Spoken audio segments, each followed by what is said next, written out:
Spare some change? Sure. You didn't put anything in there. Yes, I did. I put hope in there. I know I'm late. Well, I was doing some other stuffs. Like I was playing games, I watched many movies, animes. Last month, I played many Android games, likes of The Amazing Spider-Man, Minecraft, Story Mode 2, Sonic, Hollow Knight, Dead Cells, multiple horror games like FNAF, Junior Restaurant, and many more.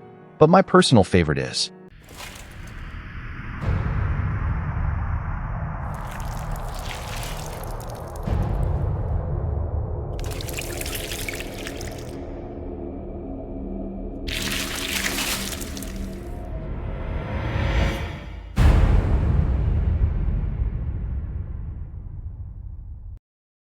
Blasphemous is a great 1 GB God of War game. Creepy lore, grotesque enemies, glooming but beautiful environment, and the music is atmospheric and many reasons why I love this game. Of course for 2 reasons, but I'm not going to tell you that. However, in today's video, I'm going to cover if any Godzilla can win against the King of Chaos. Well, I already have a bad feeling about this. Anyway, I decided to make this video because many people don't know who the Scarlet King and Godzilla are, and I will cover both sides to determine who will win between these 2 destroyers. Now in the first video, I will go over some mid-tier Godzilla scalings who most likely are planet to solar system level. Then, in part 2, I will be going over Scarlet King scalings and some cosmic level Godzilla scalings who can at least match his tier, and then I will determine who can win this fight. 怪獣というかあれってまさか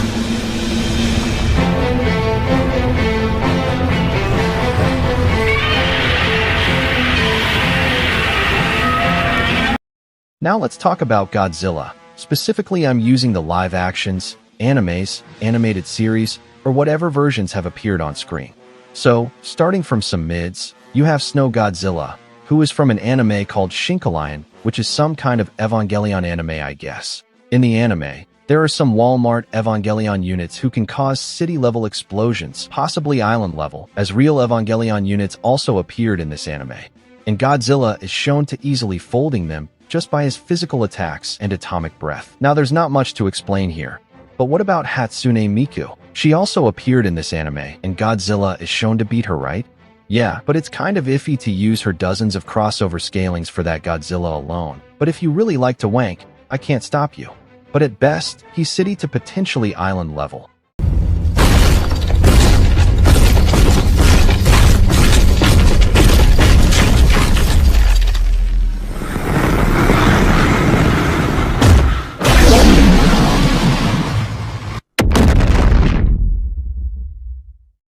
Next is Godzilla Minus One. He doesn't really have too much.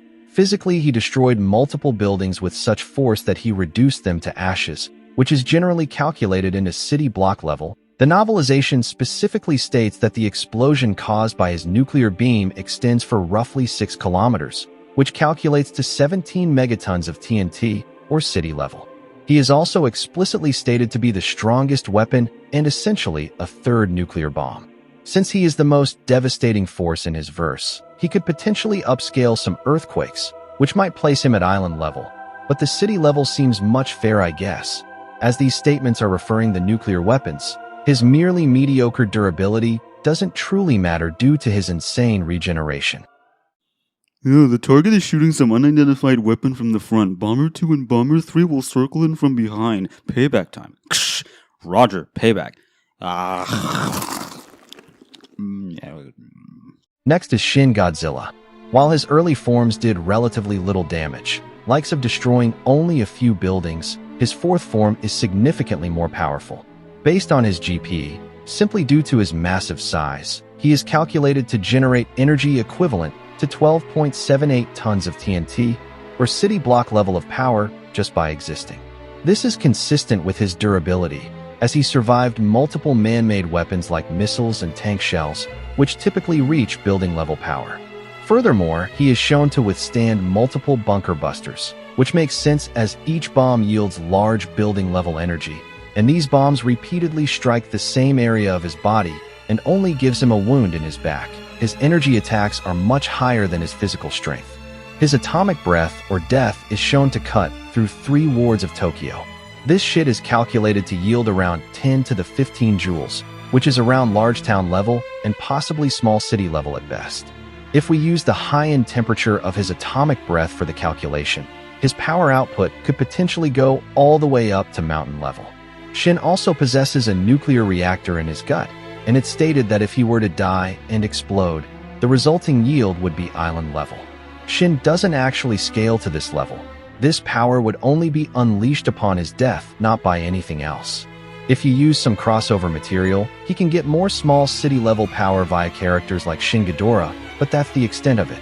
I have seen some glue eaters claiming he is multiversal or outerversal simply because he can supposedly evolve infinitely and transcend the laws of physics in his 10th form. This is what I called the absolute stupidity. The power growth between his forms is typically in the range of building to small city level, so it's not really reasonable to say that he can reach multiversal because of his forms. He also doesn't have any infinite evolution. That's just a Kaiserzilla and Plocute shit.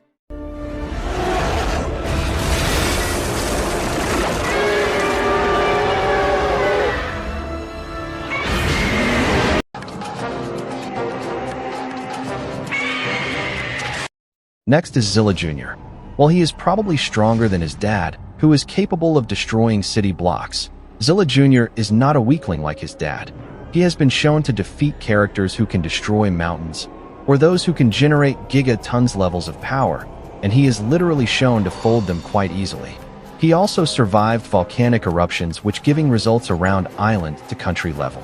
Furthermore, he created a massive storm which calculates to 38 gigatons per second. Since the scene was several seconds long, this feat likely ranges from island to all the way up to country level. Island level seems more consistent, even though country level can be considered as a high-end for Zilla. He's not bad. He is one of the best Godzillas in his own right. Unlike that Monsterverse Godzilla whose creator only talks about their character's power levels like a glazer. From the depths, 30 stories high, breathing fire, is man in the sky. Godzilla! Godzilla! Godzilla!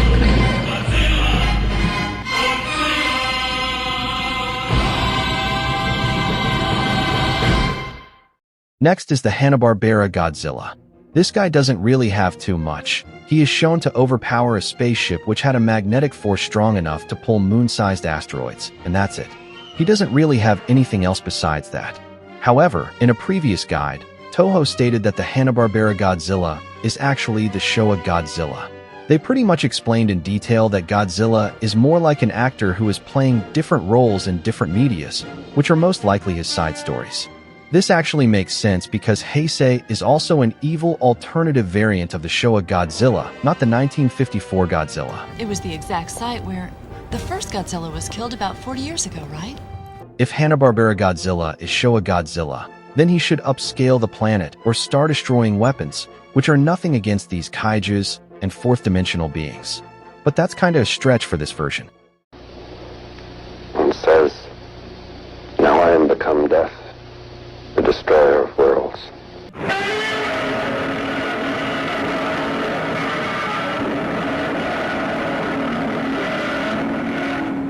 Next is the original 1954 Godzilla. While it's stated he was hit by the hydrogen bombs and somehow survived it. While he was somewhat hurt, it is stated that he adapted and became more powerful by absorbing its energy, which makes sense considering he survived multiple nukes and completely unharmed by these weapons. It's also stated he can destroy small mountains with his tail swipe, which is at least small city level. For some impressive feats, it's shown in the movie that he boiled a large amount of seawater from the sea floor up to the surface. Because of that, we can assume that the beam has an output of nearly around 11 megatons of TNT. Because of the millions of degree temperature of his atomic breath, this feat goes from country level all the way up to multi-continental. This is supported by the fact that he survived the mighty oxygen destroyer for at least a few minutes, which generates exatons of energy, or multi-continental to potentially, with some extreme calculations, small planetary levels of energy every single second. Planetary seems a bit of a stretch. Multi-continental is far more consistent because of his ocean-boiling feat and surviving the oxygen destroyer for 2 minutes. 熾烈な戦いがあった。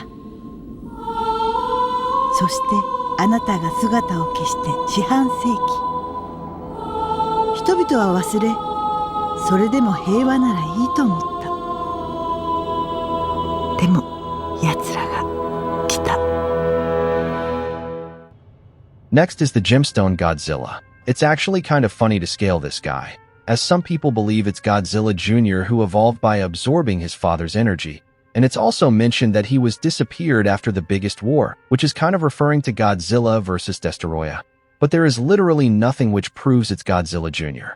The only thing you can argue is that he made the same reference, and Godzilla vs Destoroyah music was played in the background, and Miki Segusa's actor, Megumi Odaka, also voiced in this animation.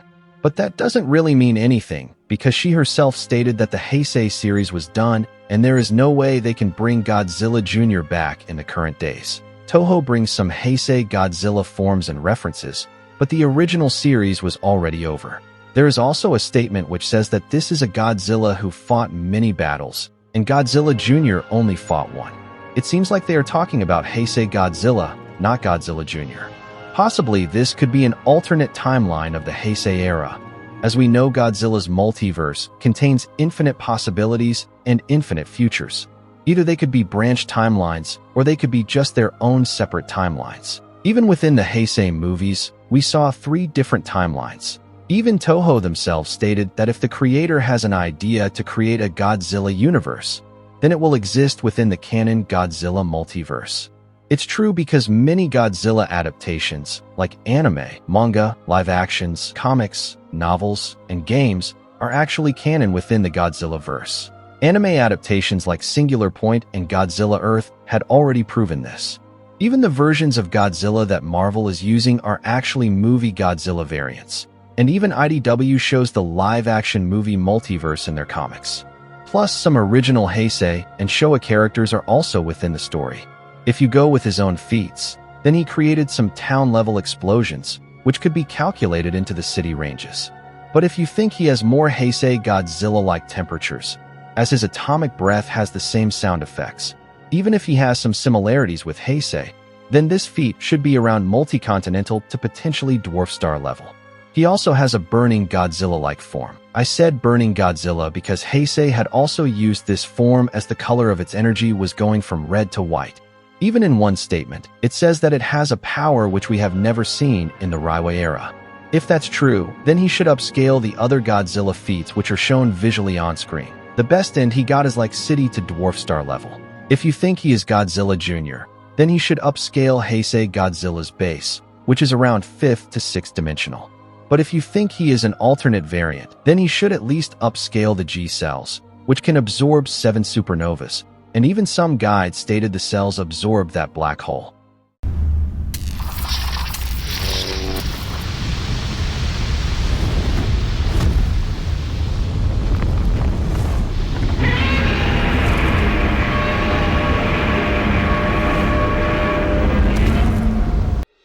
Next is the first Godzilla from the Millennium series, Godzilla 2000. 2000 is kind of easy to scale.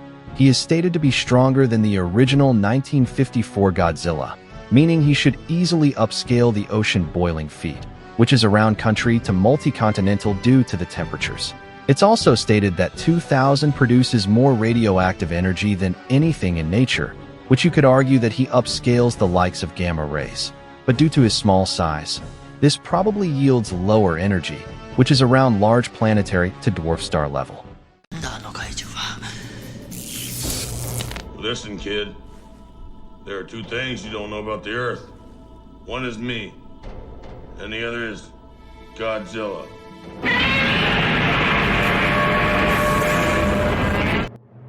Next is the most overrated version of the King of the Monsters, Final Wars Godzilla. Well, this guy is stated to survive the oxygen destroyer, which generates exatons worth of energy every second. Since Godzilla survived that, he would be multi-continental, if not moon level. We don't know about the condition, but he survived that, and it's stated that he is the strongest weapon on Earth, which already makes him above the oxygen destroyer. It is consistently stated that Godzilla is a planet buster, and he can destroy the entire world whenever he wants. This is not a life-wiping feat because humanity has the firepower to destroy planets, and Godzilla is above humanity and their arsenals. Of course, the Gorath was a lie, but the entire humanity believe that they have enough weapons to destroy a planet, but they can't really do anything to Godzilla actually makes sense. Godzilla is also shown to generate small planetary to planetary levels of energy on screen. This actually backs up the previous world-destroying statements. Even Gigan is a planet buster too, and Godzilla is shown to destroy his head when he was holding back. He only used his full power in the Monster X fight. You can get him to the large planet as he is above the Gorath feat, which calculates into the large planetary level. This is maybe consistent since Final Wars is the original 1954 Godzilla. So if you believe his atomic breath is as hot as the original Godzilla, which has thousands to millions of degree temperatures, then you could argue this as a large planetary feat. Of course, Final Wars is set in its own timeline. But if you assume that most Godzillas have the same temperatures and Final Wars has enough statements to prove that he is the original Godzilla, then this kind of makes sense. If we use the fact that most Godzillas have radioactive breath and radiation works on a subatomic scale, then you can argue that he is at least dwarf star level. It is stated that Kaiser Ghidorah has cosmic levels of firepower. This statement doesn't really mean anything. But if you see that this terminology was mostly used for Ultraman kaijus who can destroy stars, and Godzilla and Ultraman are almost in the same sort of area, then Kaiser in a Heavenly Final Wars would be in the stellar tiers. There are some strongest of all time, or Kaiser being the strongest Ghidorah in the family statements. These statements are actually meaningless because the Final Wars timeline has no relation to the other Godzilla movies. So using Heisei and Showa or other Godzilla's feats for this guy is naturally dumb. Even if you say that he shows Showa kaiju in his movies, and Ghidorah is stated to be stronger than the Ghidorah clan. But the timeline has its own versions of kaijus and Ghidorahs. Even the Final Wars kaijus are shown to be much weaker than their Showa counterparts. But in one guide, it is shown that Final Wars G-Spark Heat Ray is comparable to Heisei Godzilla's Red Spiral Heat Ray from the Mecha Godzilla movie. If you use this statement, then you can possibly argue that he upscales Batra's meteor-busting feat, which is not life-wiping because it's stated that the meteor can destroy the entire planet Earth, not just the life on Earth, but the entire living planet. There are multiple planet-destroying statements from the toys, mangas, and movies which backs up this feat, and Batra is shown to one-shot that meteor in the recent guides, which calculates into the dwarf star to small star level. The infamous one cell surviving 7 different colored supernovas and contained them pretty easily. This feat actually calculates into the solar to multi-solar system level. But then it's stated that the cell absorbed even more unimaginable energy of that black hole, and multiple cells can do the same. This calculates into the multi-galaxy level, but it's a pretty big stretch for Final Wars.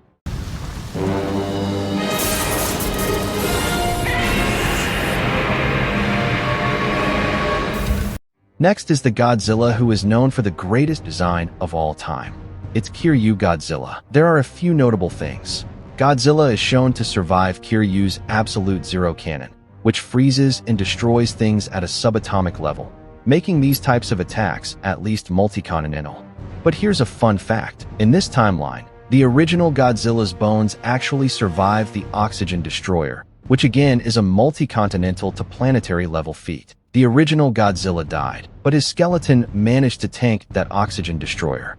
And modern Godzilla is shown to blast through Kiryu's bones, but he scales even higher than that. In the Showa era, Godzilla and Mothra's battle was stated to be greater than the Hydrogen Bomb War, which in this context refers to Mysterion's Hydrogen Bomb War, where they destroyed their entire home planet, which calculates into the dwarf star level. We know the Kiryu saga is actually an alternate Showa timeline, and many original Showa events happened in this universe.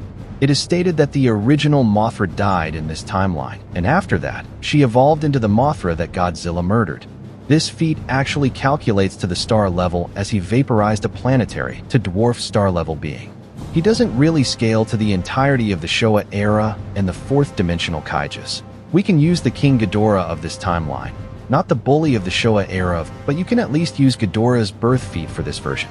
It is stated that every Ghidorah is born from a stone or meteorite created by the explosion of a star, and Ghidorahs can burst through their meteor form. Since this Ghidorah was killed by a giant, weakened Mothra, and Godzilla folded the strongest version of her. It's even stated that Godzilla is the mighty monster in this universe. So, at best, he is multi-continental to dwarf star level, possibly star level, as he scales above some original versions of the Showa kaijus. Now legends unite to fight! Deep in the hollow earth, a battle is brewing. Fearsome Godzilla has evolved to become more powerful than ever and joins the mighty Kong with his powerful beast glove to face the deadliest titans ever, the giant ruthless Scar King. Even Suko, Kong's young ally, joins the fight. As the ultimate battle for the hollow earth rages, the fate of the entire world hangs in the balance. Godzilla, Kong, the new empire. Next is Monsterverse Godzilla. Now, this guy is naturally overrated, but he is fucking strong too. At the bare minimum, he scales to the planetary to large planetary level, as characters like Godzilla, Ghidorah, and Shimo are stated to be planet busters, world enders, or have already destroyed planets in the past. She must be super strong breath that can freeze everything, and you also heard his call, and she's massive. She knows sort of this weapon of mass destruction. She's so powerful, she can basically destroy the planet. This is pretty consistent as monsters like Ghidorah created multiple hurricanes, which generate insane kinetic energy that calculates into the moon level, or Godzilla's hollow earth drilling feat, which is probably a multi-continental feat, but his atomic breath is likened to quantum state, which works at a subatomic level, making this feat at least small planet level. Even Shimo has absolute zero freezing, an attack that makes these types of Greenland-covering feats at least small planet to large planetary at best. Since the Monarch TV show is meant to be canon in this timeline, it will get these monsters into the stellar tier, as they are stated to be comparable to the hollow earth and its energy source, or portals, which are stated to be gamma rays, pulsars, supermassive black holes, and supernovas, something the Monarch show. Yeah, hold on, sharing my screen now. What are we looking at here? Radiation, specifically gamma rays in the 30 exahertz range. Where is this radiation coming from? That's a crazy thing. You only see these kinds of spikes from pulsars, supermassive black holes from outer space. But not this. No, this was coming from the Earth. The novelization, and Adam Wingard himself stated.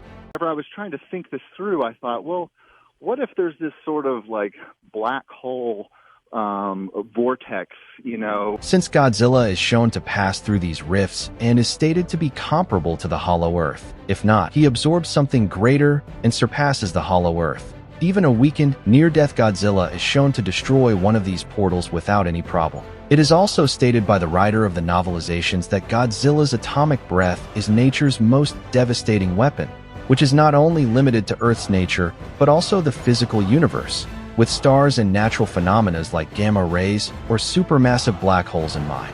Since these kaijus are capable of destroying the entire planet with the hollow Earth and its insane gravitational binding energy, this feat would calculate into the dwarf star to large star at best, if not solar system, with some insane calculations. But there are some wanks, like the claim that the hollow Earth's energy source is boundless in the energy of the universe, which is probably hyperbole and doesn't mean anything.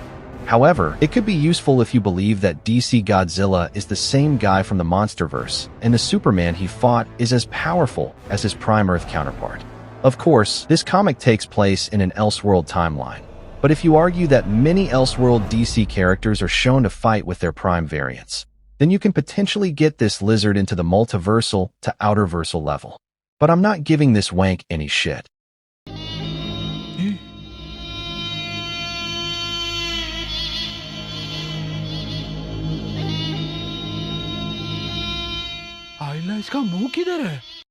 Earth is an interesting topic.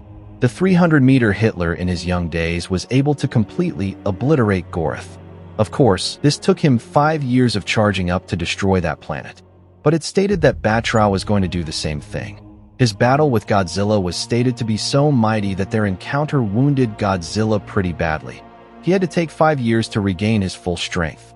This feat calculates into the dwarf star level, even though he is directly stated to having star-crushing power, which is not a joke or hyperbole, because humanity knows how impressive the Gorath feat was. They stated that even planets and stars are not safe from Godzilla.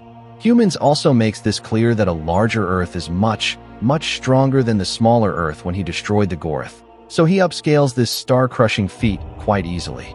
Godzilla is also shown to tank Ghidorah's heads, which are stated to be more massive than the black holes he created, meaning he generates small star-level amounts of energy in his movements, and Godzilla tanked his bites, which actually makes sense. Godzilla is shown to destroy Void Ghidorah's black holes, which are stated to be real black holes, not just any portal or anything else. The black holes calculate into the solar system level. Godzilla destroying them pretty easily is also solar system, if not multi-solar system level. Of course, many glue eaters might say that he one-shot the higher dimensional being, so he might be 4th or 5th dimensional. This is where you are wrong because he never defeated a higher dimensional being. He only defeated a being who was nerfed into the 3rd dimension. You might say it's Ghidorah's intangibility and not attack potency, but the text is literally talking about his power getting nerfed below Godzilla's level.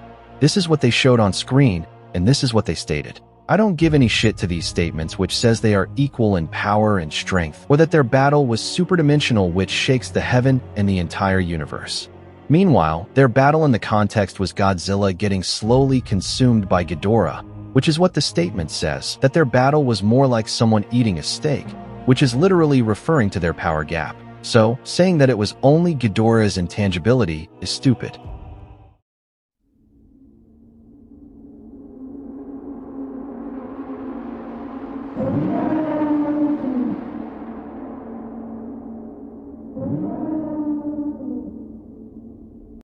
The strongest of the Millennium Era is Zilla Godzilla.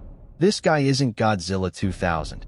He has the same green-purple design, but it's shown that he is the original 1954 Godzilla who never died in this timeline because the mighty weapon, the Oxygen Destroyer, was never used. While 2000 is just an average second-generation Godzilla who always arrives after the first Godzilla dies, like in the Showa, Heisei, and Kiryu eras, it's also stated that Zilla Godzilla is an enhanced version of Godzilla 2000. This doesn't mean 2000 is canon, and there are feats that back up these statements. At the lowest end, he is country to multi-continental due to him being the same 1954 Godzilla, meaning he should upscale the ocean boiling feat, which is something he again did in the Megaguirus movie. But there is something insane. This guy is shown to tank a dimensional tide black hole onto his face more than once, which is literally stated to be a black hole. The 2-meter black hole calculates into the large planet to dwarf star level, but Godzilla blasted it and expanded it to over 100 meters in radius, which calculates well into the solar system level. And the way Godzilla blew up this thing puts his power tier around multi-solar system. Well, he was originally meant to die in this movie, but because of a script change, they never did that. He literally survived that megapho black hole. And that's pretty much it for today's video. See you guys in the next one, so stay tuned.